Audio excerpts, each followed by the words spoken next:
Bonsoir à toutes et à tous et bienvenue à ce nouveau numéro initié dans le cadre du Salon national du livre. Ces rencontres littéraires qui nous permettent d'aller à la rencontre d'écrivains. Ce soir, nous rencontrons Iman Eyitayo, passionné d'écriture et de langue. Bonjour.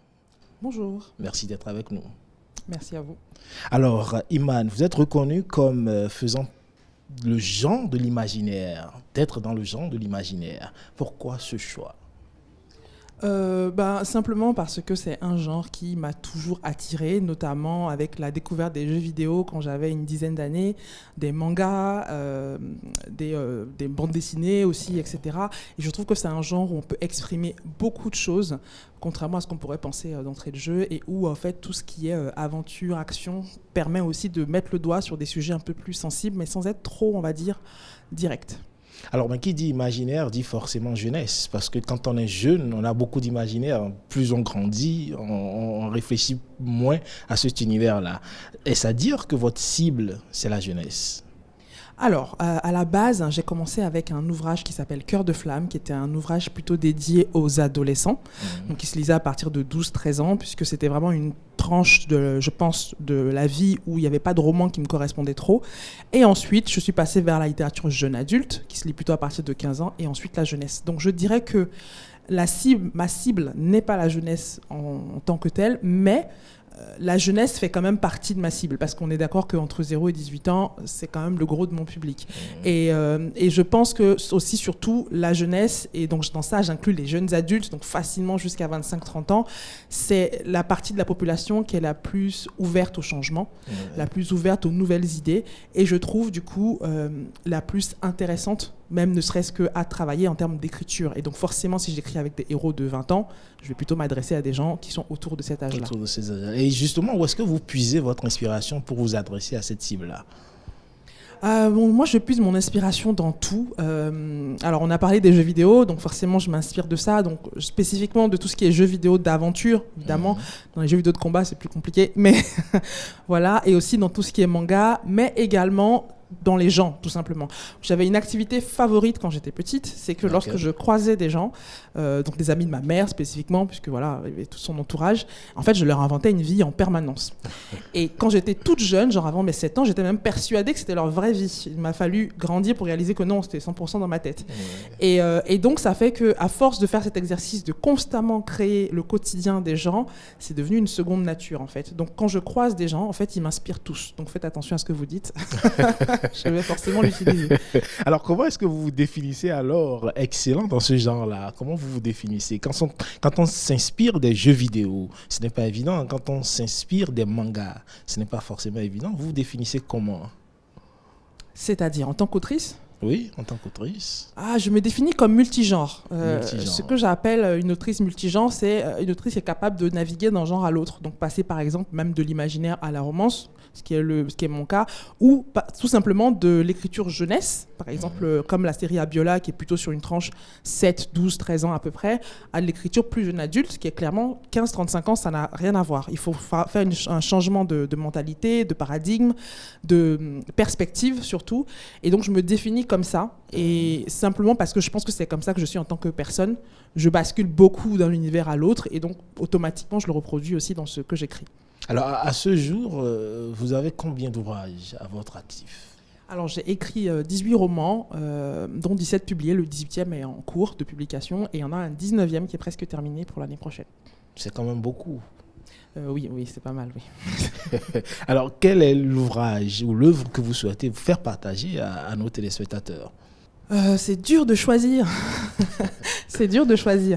Mais je vais parler peut-être de 2 ouvrages si je peux. Allez-y. Je vais parler de, parce que c'est 2 séries qui sont en cours. Donc Abiola, Les Aventures d'Abiola, qui commence avec le livre Abiola et la plante magique, qui est, je pense, l'ouvrage qui est sans doute le plus lu au Bénin. En tout cas, c'est celui que je vends le plus au Bénin. Et donc, il parle des aventures d'une petite fille et de ses deux meilleures amies qui vont rencontrer dans chaque livre, en fait, une divinité locale. Donc, ça parle de mythologie, Yoruba, les Orishas, tout ça. Avec un petit peu aussi de sauce béninoise, puisque je vais parler de Zangbeto et de choses dans ce genre. Et donc, je le prends vraiment sous l'axe de l'aventure, de la magie, du merveilleux. Pas du tout sur l'axe documentaire, même si forcément, on apprend forcément des choses quand on lit un bouquin comme ça, puisqu'on parle de quelque chose qui n'est pas démocratisé dans les bouquins. Cela ne vous fait-il pas une sorte de retour aux sources, à vous-même ?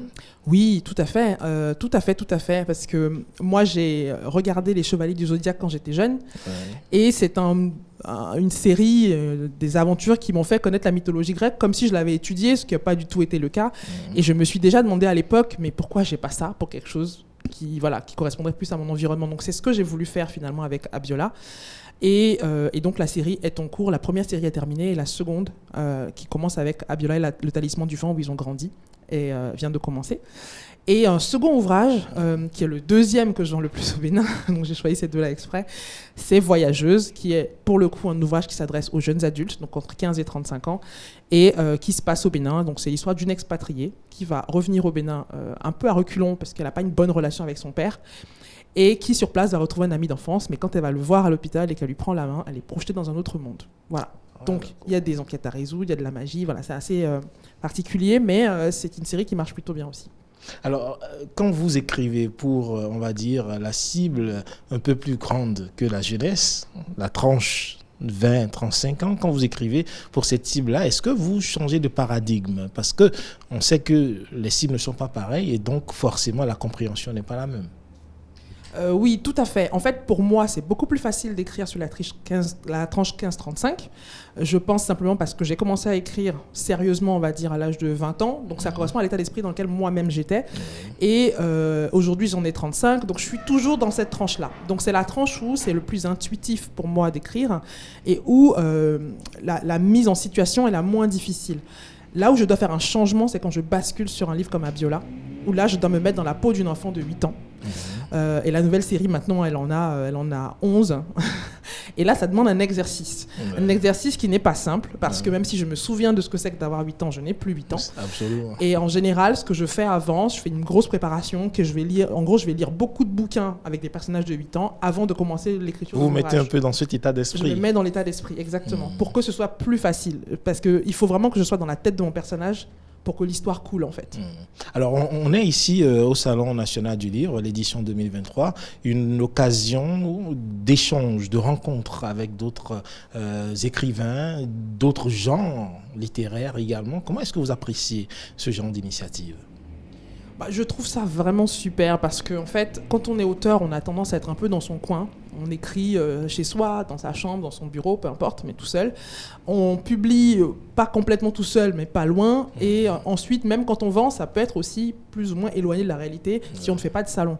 Donc, ce qui est bien avec un événement comme ça, c'est que non seulement ça nous donne la possibilité de rencontrer des lecteurs ou des lecteurs potentiels, et les lecteurs aussi sont contents des fois de nous rencontrer, donc ça fait des beaux échanges, mais ça nous permet aussi de rencontrer des collègues auteurs qui parfois sont dans des réalités différentes de nous, mais ça nous ouvre aussi à d'autres perspectives et à créer aussi un réseau entre auteurs, d'entraide, de réunions. Enfin, ça donne une dimension sociale, je trouve, au métier. Donc rien que pour ça, c'est génial. Mais je pense que c'est aussi génial parce que ce genre d'événement permet de promouvoir la littérature et de créer les lecteurs de demain et de donner aux gens envie de lire. Parce que sans leur donner envie de lire, ils ne vont pas spontanément se diriger vers des ouvrages, ce genre de choses. Enfin, certains le font, mais pas tous. Et je pense que la lecture, comme toute chose, il faut absolument donner envie.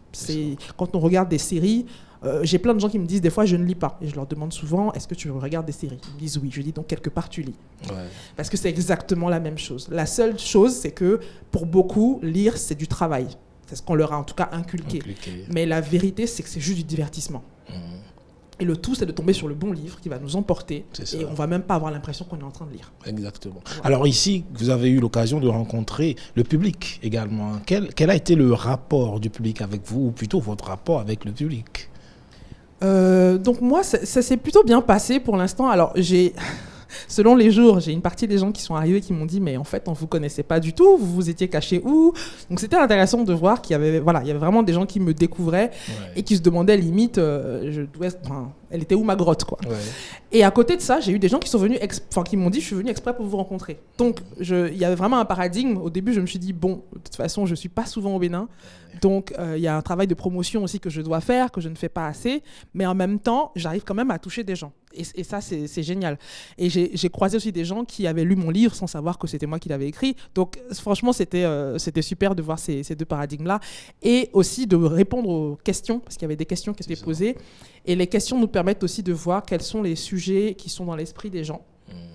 Et donc de mieux percevoir aussi, parce que tout ça, ça nourrit la réflexion pour des futurs projets, et de savoir sur quel axe aborder tel ou tel point, savoir comment les choses progressent, comment la situation aussi progresse au Bénin, comment les gens le vivent, etc. parce qu'on ne peut pas créer des histoires si on ne connaît pas les gens qu'il y a derrière. Absolument. Et vous qui avez pris l'habitude d'être sur les salons à l'international, vous avez eu l'occasion de faire plusieurs salons à l'extérieur. Quand vous regardez un peu ce qu'on fait ici au Bénin avec la littérature béninoise, vous pensez qu'il y a de la vitalité ? Alors, je dirais que je trouve qu'il y a du renouveau. Depuis quelques années, il y a toute une nouvelle génération d'auteurs qui est en train de naître. Et j'ai vraiment espoir que cette génération ait vraiment son éclat et illumine un peu la scène littéraire. Donc je pense que oui, il y a du dynamisme qui se met en place. Après, il y a encore évidemment du travail. Il y en a toujours en même temps, sinon on ne progresse pas. Mais il y a beaucoup d'espoir. Surtout dans la littérature jeunesse, il y a de plus en plus de productions. Il y a une volonté de créer des ouvrages qui plaisent aux enfants.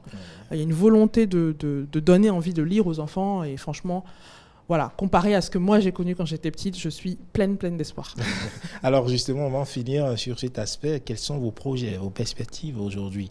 Quand vous vous projetez dans l'avenir, vous voyez comment continuer à écrire ou passer à un autre cap? Il n'y a pas d'avenir où je n'écris pas. Donc déjà ça, c'est facile. Donc non, il n'y a pas d'avenir où je n'écris pas. J'écrirai toujours et je pense que j'écrirai jusqu'à la fin. C'est presque certain.